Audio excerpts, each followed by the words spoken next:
소나기, 강계순. 한때는 우리의 사랑도 저렇지 않았으랴.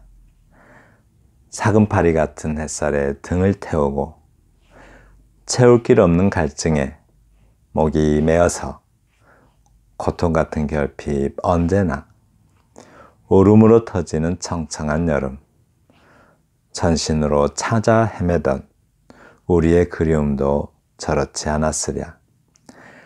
사방에 물보라를 세우면서 쏜살같이 맨발로 달려와 염천 더위 한낮에 불붙는 땅을 적시고 검푸른 숲 뜨겁게 고인 침묵도 서늘이 흔들고 드디어 분별 없이 쏟아져 온몸으로 들어눕는 소나기의 전력투구. 한때는 우리의 열정도 저와 같지 않았으랴. 팽팽하게 쉬먹은 짧고 날카로운 화살, 세상 밖으로 쏘아대다가 끝내는 깨어져 자취 없어진 순수의 집중. 비산하는 무지개 같지 않았으랴. 네, 복습합니다. 커뮤니티 문제 100점 맞으셨나요? 꼭 풀어보세요. 아주 좋습니다. 커뮤니티 문제 만드는데 시간이 많이 걸려요. 그러니까 꼭 좀 풀어보세요. 복습합니다. 소재와 동종, 동류, 통상적 연어관계, 늘 쓰는 연어관계죠. 통상적 연어관계에 있는 상상을 하면 진부하다는 느낌을 줄 수 있다. 이 점 아주 조심해야겠죠. 이렇게 해가 뜬다 이러면 연어관계, collocation, 함께 위치시키기라는 뜻이죠. location, 그죠? 그래서 컬이 원래 코예요, 코. CO. 근데 L 때문에 하나 더 써준 거예요. 그냥 CO가 together라는 뜻이고, location이 위치시키기 이런 말이에요. 그래서 함께 위치시키기. 연어관계. 예를 들어서 해가 뜬다 이러면 해와 뜬다는 연어관계에 있는 겁니다. 네. 이때 여기서 있다을 연자에 말씀어 자예요. 있다을 연 말씀어 이렇게. 그러니까 통상적인 연어관계. 해가 하면 뒤에 뜬다. 눈이 눈이 어떻게 눈이 쌓인다 해야 되는데 뭐 비가 보슬보슬 내린다. 네, 늘 쓰는 말. 누구나 통상적으로 쓰는 그런 연어관계. 그죠? 눈이 소복이 쌓인다 이런 것들. 그죠? 다른 사람도 쓰는 그런 통상적인 연어관계에 있는 상상을 하면 진부하다라는 느낌을 준다. 진부예요, 진부. 아주 진부한 느낌을 든다 이런 말이잖아요. 자, 그것은 시인이 보편적인 관념에 빠져 있기 때문이다. 보편적인 관념에 이렇게. 보편적인 관념에 빠져 있기 때문이다. 이렇게. 보편적인 관념에서 나와, 보편적인 관념, 네, 늘 누구나 하는 관념, 그런 관념에서 빠져나와 대상에 대한 새로운 인식을 해야 된다. 네, 대상에 대해서 새로운 인식을 하려. 네, 그 밑에 또 설명됩니다.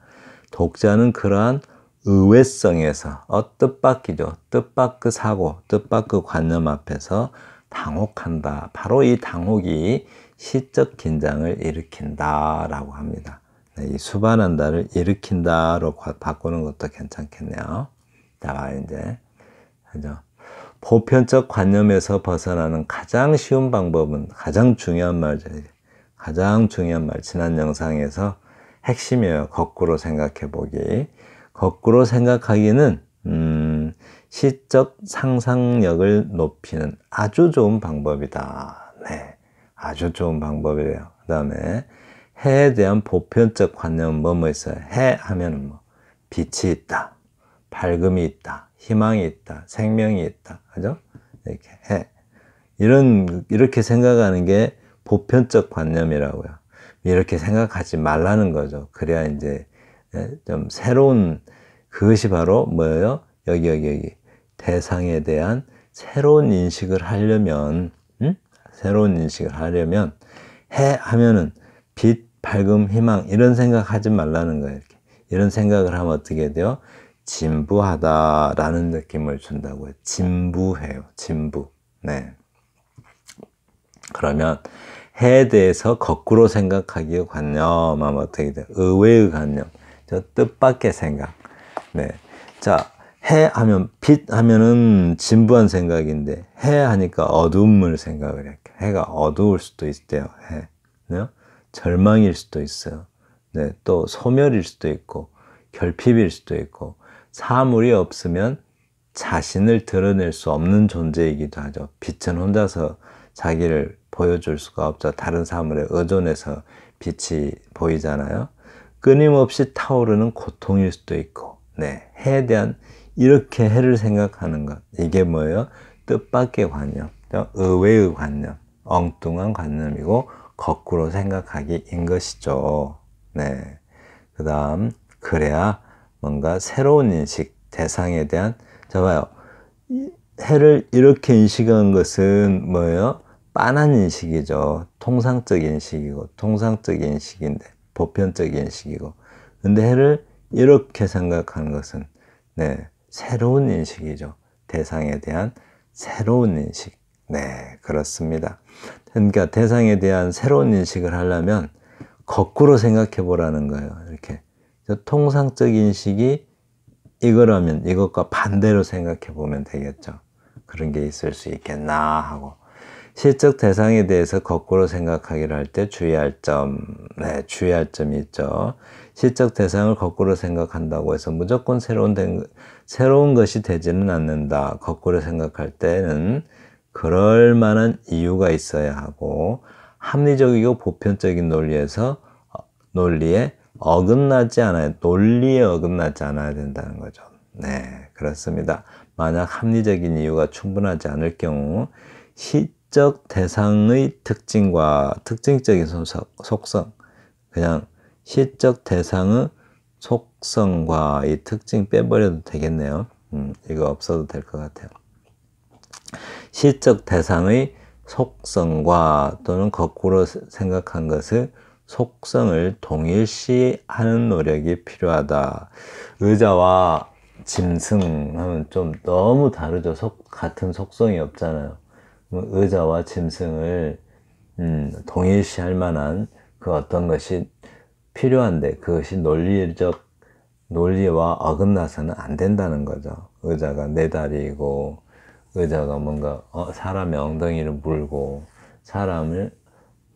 그 사람을 거기에서 잠시 죽게 하고 이런 짐승과 의자의 공통적인 어떤 속성, 그죠? 이것을 동일시하는 노력이 필요하다고.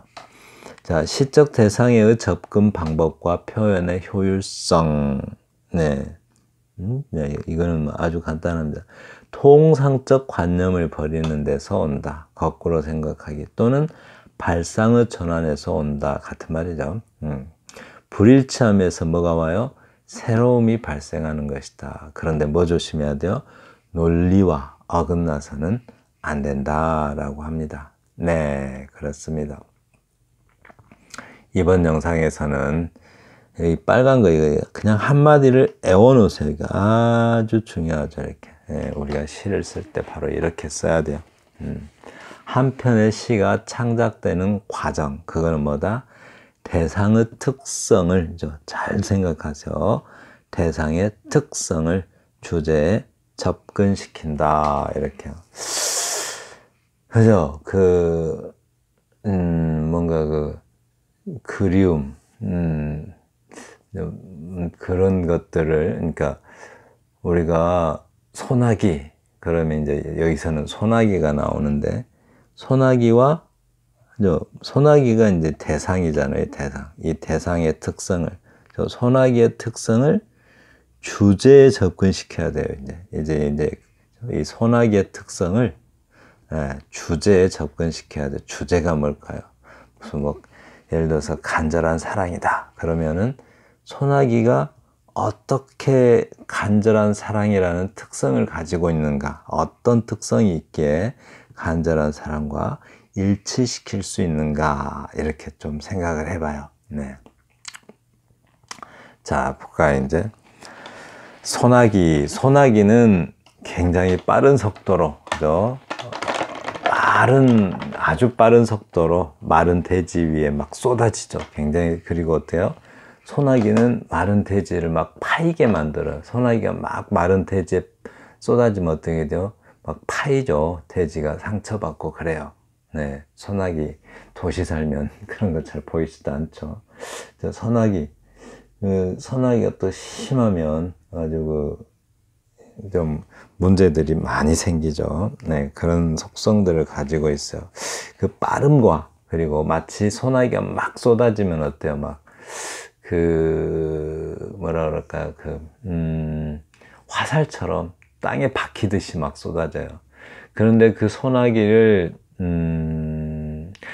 먼 산을 배경으로 해서 막 쏟아지는 소나기를 보고 있으면 그 어떤 그 형체가 막 한쪽으로 밀려가는 듯한 어떤 말하자면 허상 같은 것들이 보입니다.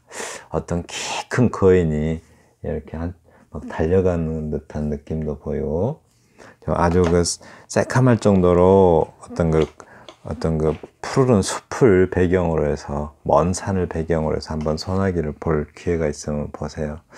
아주 도시에서 살면 좀 힘들겠지만 그런 걸 보면은 굉장히 아름답기도 하고, 네, 으스스하기도 합니다. 자, 한때는 우리의 사랑도 그렇지 않았으랴, 그랬을 것이다 라는 뜻이죠. 우리 사랑도 그랬을 거야. 뭐 같았어요? 소나기가 그러듯이 우리 사랑도 그랬을 것이다 라고 말하고 있습니다. 네.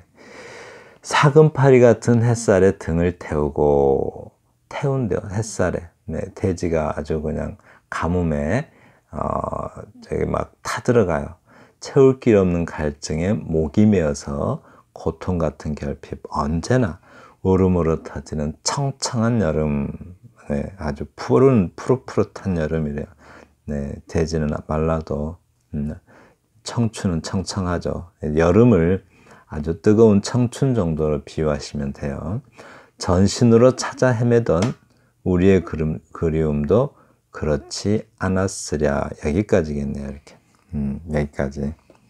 여기까지가 이제 어떤 이런 과정 속에서 소나기가 오게 되는 거죠. 그러듯이 우리의 사랑도 이 비슷한 형식으로 우리의 사랑도 서로를 찾아오지 않았겠느냐, 시작되지 않았겠느냐라는 겁니다. 이렇게. 그래서 이제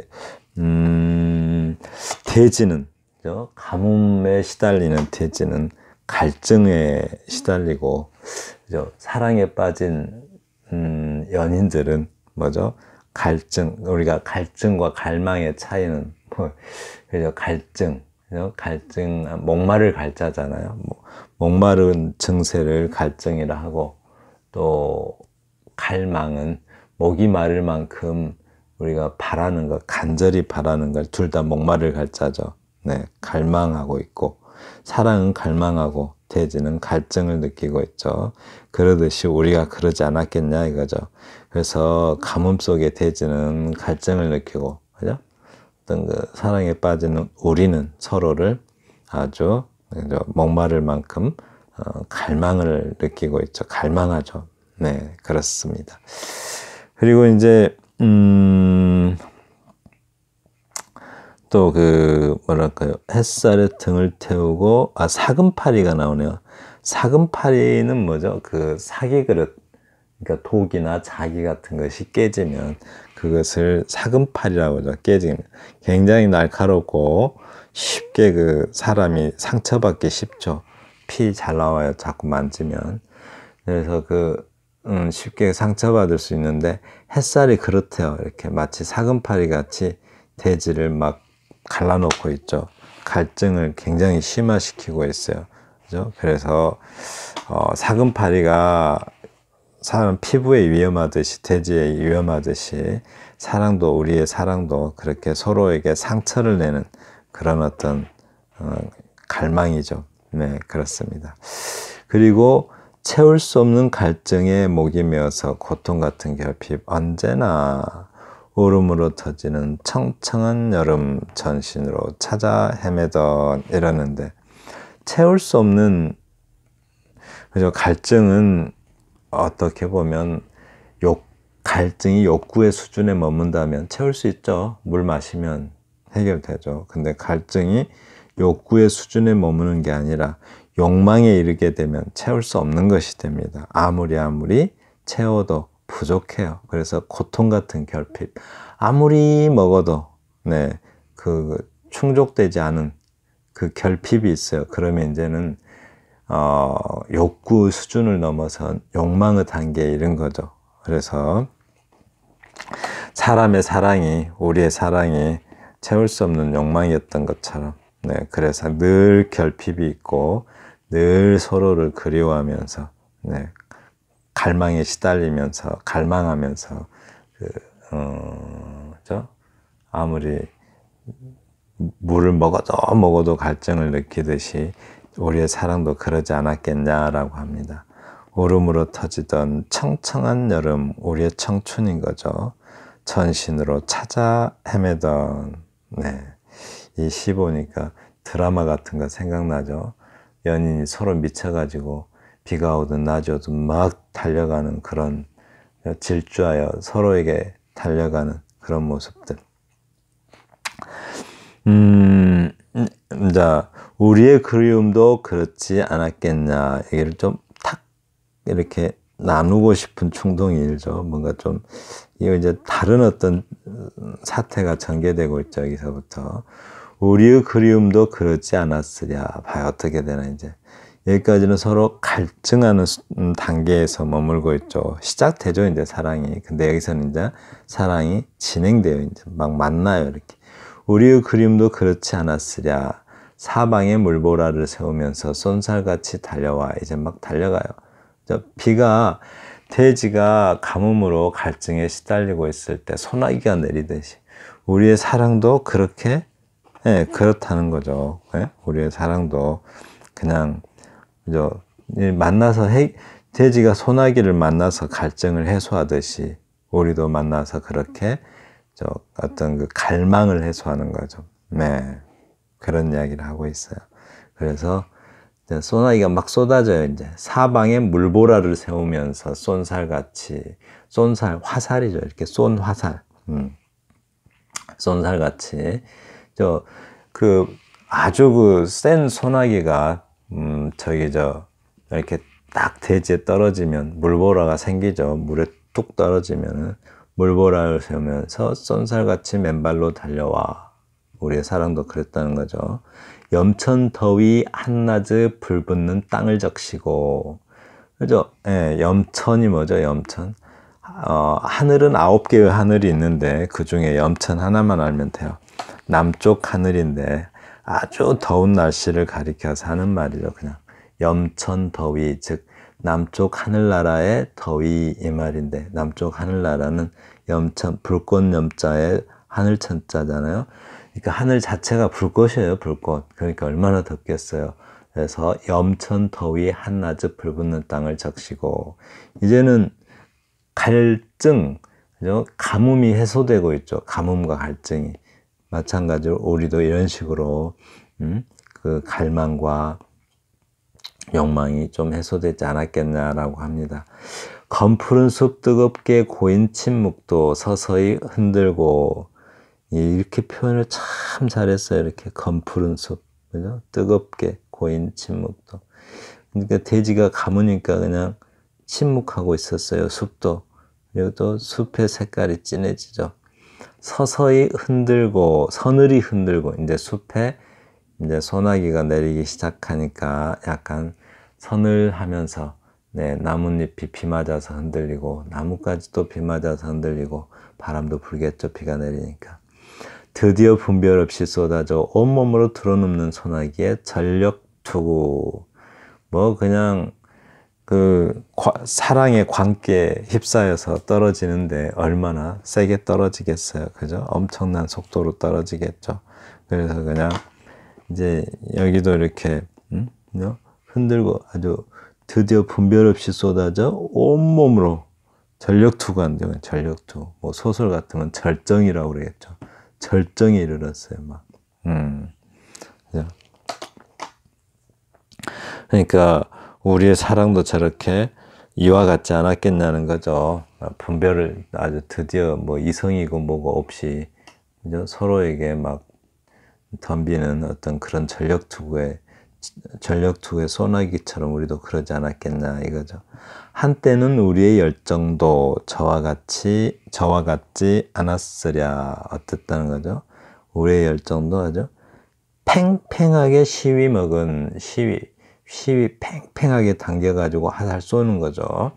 시위먹은 짧고 날카로운 화살. 세상 밖으로 막 쏘아대다가, 이제는 뭐, 아주 그 위기에 밖으로 막 쏘아대요. 세상 밖으로. 막 쏘아대다가, 날뛰고 다니다가 이제 문제 생기죠. 끝내는 깨어져가 헤어져로 들리죠. 자취 없어진 순수의 집중. 네, 그렇습니다. 비산하는 무지개 같지 않았으랴. 비산한대요. 날아서 흩어지는 무지개 같지 않았으랴. 이분은요, 상당히 어떤 과학적 지식이 있는 것 같아요. 비산하는 무지개 같지 않았으랴. 여기다 이렇게 비산하는 이라는 말을 쓴 걸로 봐서 물보라가 흔히 이제 막 솟구치면 그걸 비산한다고 하는데 무지개를 이렇게 표현하는 것은 그죠? 무지개는 물방울의 반사죠. 아주 작은 물알갱이들의 그 반사인데 그런 생각 해볼 수 있죠. 7빛깔 무지개가 있는데 꼭 반원만 그려요. 왜? 직선도 없고 원도 없고 또 세모도 없고 꼭 반원을 그려요. 그 이유가 뭘까? 참 신기하죠. 무지개는 꼭 반원만 그려요.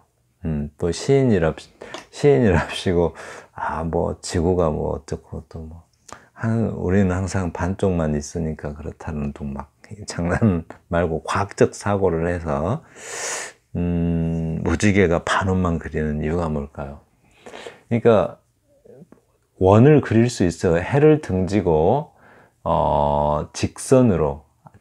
해를 등지면서 직선으로 아래를 보면, 그죠? 해에서 직선으로 해를 등지고 있는 상태에서 해를 등지고 직선으로 반대쪽을 보면, 그때 이제 무지개가 혹시 있다면, 즉 비산하는 물방울이 있다면 무지개가 원으로 보입니다. 그것은 어떤 물방울이 돼 있으니까 우리가 어떤 지점에 있으면 물방울을 어느 지점만 보이겠죠. 물방울을 크게 확대해 봐요. 우리가 크게 확대하면 우리가 어느 지점에서 어느 물방울만 보이겠죠. 그때 햇빛이 탁 물방울에 반사되어서 오는 물방울 전체를 비치지만 그 중에 하나, 즉 가시광선에 해당되는 그 빛만이 나에게로 오겠죠. 그러면 이제 각각의 높이에 따라서 빛이 다르죠. 그 가시광선 안에 있는 빛이 다르죠. 그래서 7빛깔이 되고, 근데 나는 땅에 있기 때문에, 저 공중에 내가 떠 있으면 원일 텐데 땅에 있기 때문에 땅에 내려간 만큼 반원만 보이는 겁니다. 그것을 빛의 최소 평각이라고 해요. 최소 평각.